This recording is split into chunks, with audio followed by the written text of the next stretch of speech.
नमस्कार, आप देख रहे हैं जेएक्स न्यूज छत्तीसगढ़। चलिए बढ़ते हैं आज की छोटी बड़ी खबरों की ओर। दुर्ग जिले के रसमड़ा में आरा मिल के मालिक पति व पत्नी को बंधक बनाकर डकैती की वारदात को अंजाम देने वाले एक और आरोपी को पुलिस ने इंदौर से गिरफ्तार किया। पुलिस की पूछताछ में आरोपी राजेंद्र के कटार ने डकैती और एनएसपीसीएल के 2 सूने मकानों में चोरी करना कबूल किया।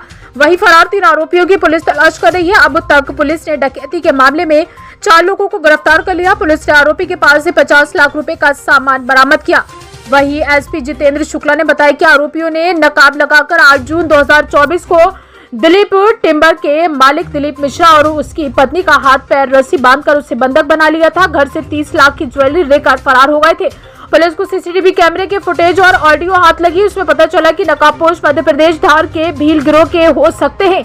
डीएसपी हेम प्रकाश के नेतृत्व में उनकी टीम एवं अंजोरा स्टाफ द्वारा 120 दिनों तक कैंप लगातार आरोपी जितेंद्र कटार को गिरफ्तार किया। आरोपी के पास से पुलिस ने सोने के सिल्ली 60 तोला चांदी 340 ग्राम कुल कीमत 50 लाख रुपए आंकी गई है। सर, बड़ी सफलता मिली है और क्या कुछ पूरा मामला था और कैसे उन तक पहुंच पाई सर? जैसा कि लास्ट 1 महीने पहले हमने रसमड़ा डकैती कांड में 3 आरोपी पकड़े थे, जिसमें से एक एनएसपीसीएल की चोरी में भी इन्वॉल्व था, उसने स्वीकार किया था।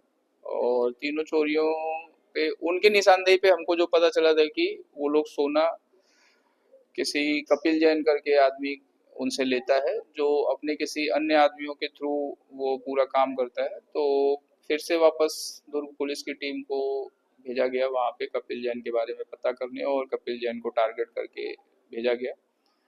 खासकर धार, झाबुआ और अलीराजपुर डिस्ट्रिक्ट में इन लोगों का पूरा अपना नेक्सस चलता है, जो डकैती के ही सोना खरीदते हैं। कपिल जैन के बारे में बोरी थाना अलीराजपुर से, जो वहाँ का लोकल निवासी है, वहाँ से हमने काफ़ी जानकारियाँ एकत्रित की और फिर वापस इंदौर आकर, चूँकि वो इंदौर में अभी निवासरत था, उसको हमने टारगेट करके पकड़ने का प्रयास किया। पूरा जो इन्फॉर्मेशन और सूत्र मिले थे उसके आधार पे जब हमने घर पे छापा मारा, तो हमारे छापा मारने के पूर्व ही जो उसका मेन आदमी था आशीष पटलिया, जो पूरे सोने को हेरा फेरी में शामिल रहता था, और कपिल के कहने पे वो सोना डकैतों से रिसीव करता था, उसको ले जाके वो गलाता था, गलवा के फिर उसको दूसरे अन्य व्यापारियों को बेच के वो पैसा पूरा बांटता था।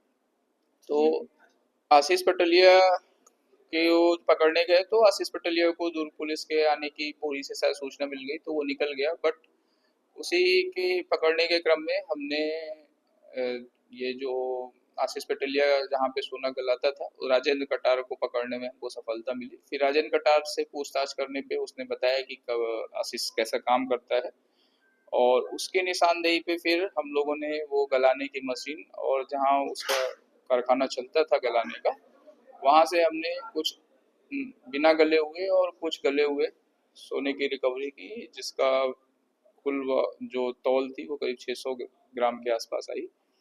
और हमारी जो 3 चोरियां रसमड़ा डकैती और 2 चोरियां थी, इनको देखें तो हमारी करीब 62 तोले के आसपास की करीब रिपोर्टिंग थी, जिसपे हमने करीब 60 तोला जब्त कर लिया है। तो काफ़ी अच्छे और काफ़ी अच्छा प्रयास था, जिसमें सारा का सारा मसलूका जब्त हुआ है, खासकर उस इलाके से जहाँ से रिकवरी होना काफ़ी मुश्किल रहता है।